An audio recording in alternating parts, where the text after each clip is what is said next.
መቼም ብዘይ ዘይቲ ምግቢ ምስራሕ ዳርጋ ይከኣልን እዩ ምባል ዝከኣል እኳ እንተኾነ ብዚ ዘይቲ ሂወቶም ኣብ ሓደጋ ዝወድቁ ሰባት ግን ውሑዳት ኣይኮኑን። ንምግብኹም እትጥቀሙሉ ዘይቲ እንታይ ዓይነት ይኸውን? ካብ ካንሰር ጀሚሩ ንዝተፈላለዩ ሓደጋታት ከቃልዕ ዝኽእል ሓደገኛ ዓይነት ዘይቲ ከም ዘሎ ኸ ትፈልጡ ዶ ትኾኑ? እቲ ናይ ብዙሓት ሰባት ሂወት ዘርግፍ ዘሎ ዓይነት ዘይቲ ኣየናይ ይኸውን? መፍትሒኡ ኸ እንታይ ይኸውን? እቲ ጥዑይን ሓደገኛን ዓይነት ዘይቲ ኸ ብኸመይ ክንፈልጥዎ ንኽእል? እዚ ቪድዮ ናብ ብዙሕ ሰብ ክበፅሕ ክመሃረሉን ስለ ዘለዎ ድማ ላይክ ብምግባር ጀምርዎ። ሰናይ ፃንሒት። ኣብ ኩሉ ቪድዮታተይ ክነግረኩም ከም ዝፍትን ብምግብነት ይኹን ብመስተ መልክዕ ናብ ሰውነትና ዝኣቱ ሽኮር ንጥዕናና ጎዳኢ ምዃኑ እዩ ሓቂ።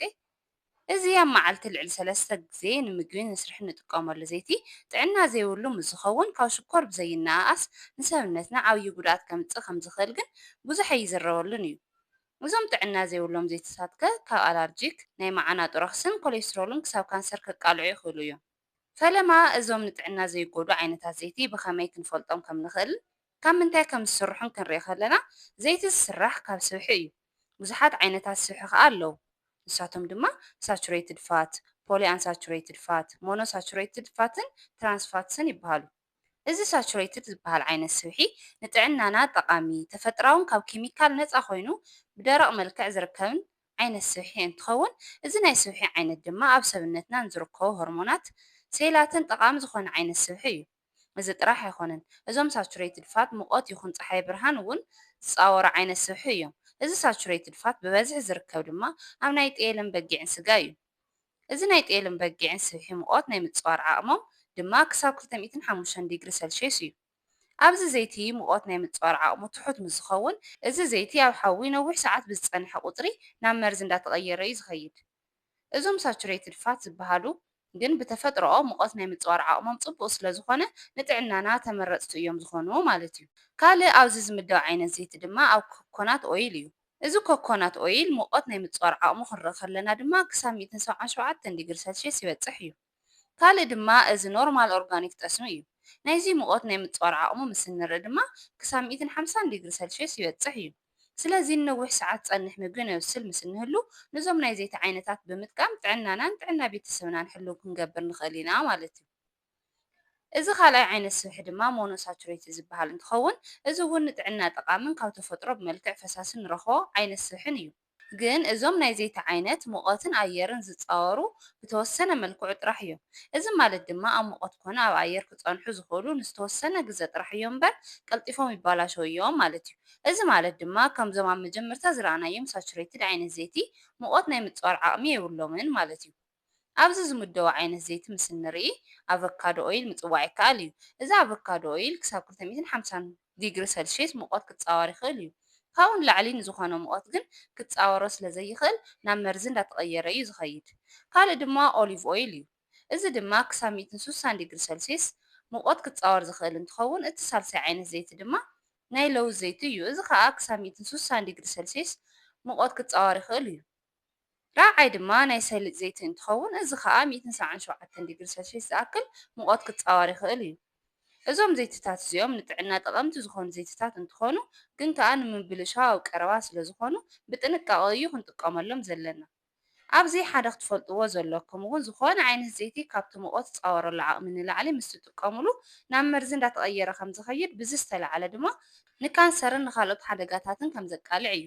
ስለዚ ደጊመ ክብሎ ዝደሊ እትጥቀምዎ ናይ ዘይቲ ዓይነት ዓብዪ ጥንቃቐ ምስ ዘይትገብሩሎም ንዝተፈላለዩ ሓደጋታት ክትቃልዑ ከም ትኽእሉ ምፍላጥ ከድሊ እዩ። እቶም ሳልሳይ ዓይነት ዘይቲ ድማ ፖሊ አንሳቹሬትድ ፋት ዝበሃሉ እንትኾኑ እዚኦም ድማ ብፈሳሲ መልክዕ ዝርከቡ ንጥዕና እውን ጠቐምትን ተፈጥራውን ግን ከዓ ካብ ሞኖሳቹሬትድ ፋትስ ንላዕሊ ኦክስጅንን ሙቐትን ናይ ምፅዋር ዓቕሞም ዝደኸሙ ዓይነት ዘይቲ እዮም። ኣብዚ ንረኽቦ ዓይነት ዘይትታት ድማ ከምኒ ሶያ ኦይል፣ ናይ ሱፍ ዘይቲ፣ ኮርን ኦይልን ናይ ዓሳ ዘይትን ካልኦትን ምፅዋዕ ዝከኣል እንትኸውን እዚኦም ዋላ ንጥዕናና ጠቐምቲ ይኹኑ ግን ከዓ ቀልጢፍና ምስ ዘይንጥቀመሎም ኣብ ሓዊ ነዊሕ ሰዓት ምስ ዝፀንሑ ቀልጢፎም ስለ ዝበላሸው ዓብዪ ጥንቃቐ ምግባር ከድሊ እዩ ማለት እዩ። እቲ ናይ መወዳእታ ሓደገኛ ዓይነት ዘይትን ብኸመይ ናብዚ ሓደገኛ ደረጃን ከም ዝቕየሩ ክንርኢ ከለና ድማ ትራንስፋትስ ወይ ድማ ባድ ፋትስ ዝበሃል እንትኸውን እዞም ናይ ዘይቲ ዓይነታት ድማ ንጥዕና ጎዳእቲ እዮም። ንኣብነት ንምንታይ የቃልዑና ምስ ዝብል ምስ ንርኢ ድማ ንሕማም ሽኮር፣ ንኮሌስትሮል፣ ንሓደገኛ ሕማም ጨጎራ፣ ንኣላርጂክ፣ ንስትሮክን ንካንሰርን ብቐሊሉ ከቃልዑና ይኽእሉ እዮም ማለት እዩ። ንጥዕናና እውን ብጣዕሚ ሓደገኛታት ዘይቲ እዮም። ናይ ብዙሓት ሰባት ሂወት የርግፍ ዘሎ ዓይነት ዘይቲ እዩ እዚ ትራንስፋት ዝተባህለ ዓይነት ዘይቲ ማለት እዩ። ናይዞም ትራንስፋት ኣሰራርሓ ምስ እንሪኢ እውን ሞኖሳቹሬትድን ፖሊኣንሳቹሬትድን ብምቅንንባር ኣብ ሓያል ሙቐት ብምፍላሕ ዝስራሕ ስብሒ እዩ። ኣሰራርሑ እውን ምስ እንሪኢ ንናይ ሱፍ፣ ሰሊጥ ካልኦት ዘርእታትን ኣኪቦም ናብ ማሽን ብምእታው ብሓያል ሙቐት ልዕሊ 450 ዲግሪ ሴልሲየስ ብዝኸውን ሙቐት ንኽፈልሕ ብምግባር ንዞም ባድ ፋትስ ንክዳለዉ ይገብር። ብዚ ሓያል ሙቐት ንክፈልሕ ምስ ተገበሩ ድማ ኬሚካል ዝውስኾም እዩ ዝኸውን።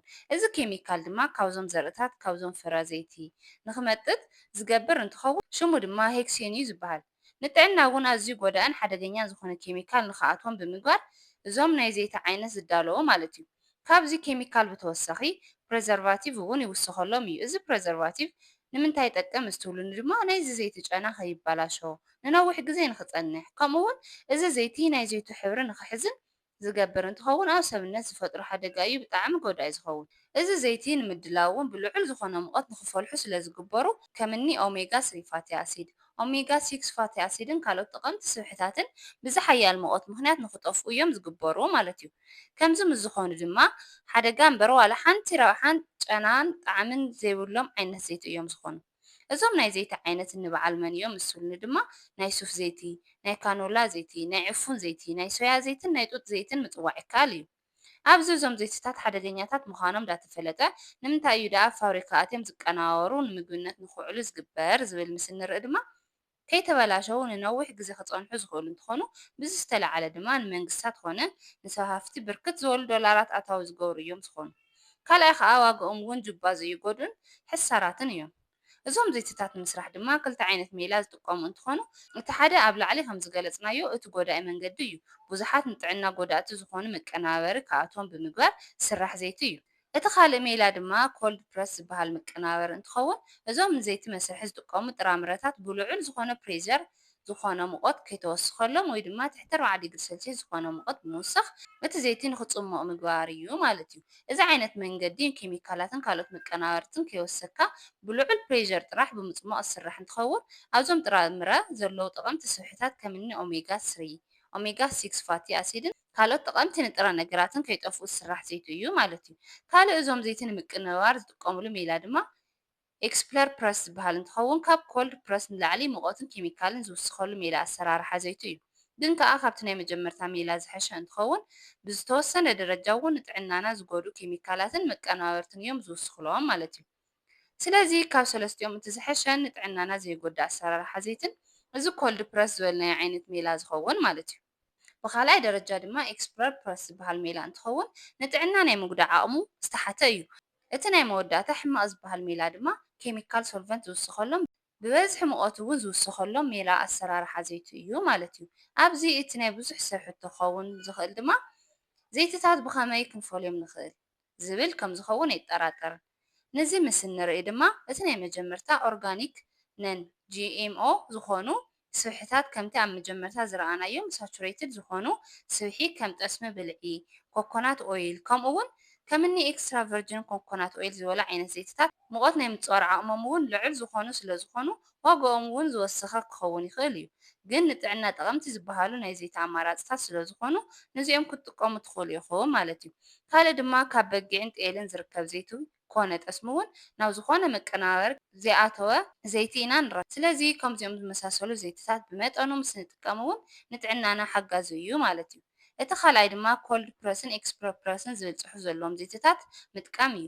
ብፍላይ ኣብ ወፃኢ ዓዲ እትነብሩ ሰባት ዓብይ ጥንቃቐ ክትገብሩ ይግባእ። ስለዚ ኮልድ ፕረስ ወይ ድማ ኤክስፕለር ፕረስ ዝብል ፅሑፍ ዘለዎም ሪኢኹም ክትገዝኡ ይግባእ ማለት እዩ። ካልእ ዝምከር ድማ ብፕላስቲክ ዝተዓሸጉ ዘይትታት ዘይምጥቃም እዩ።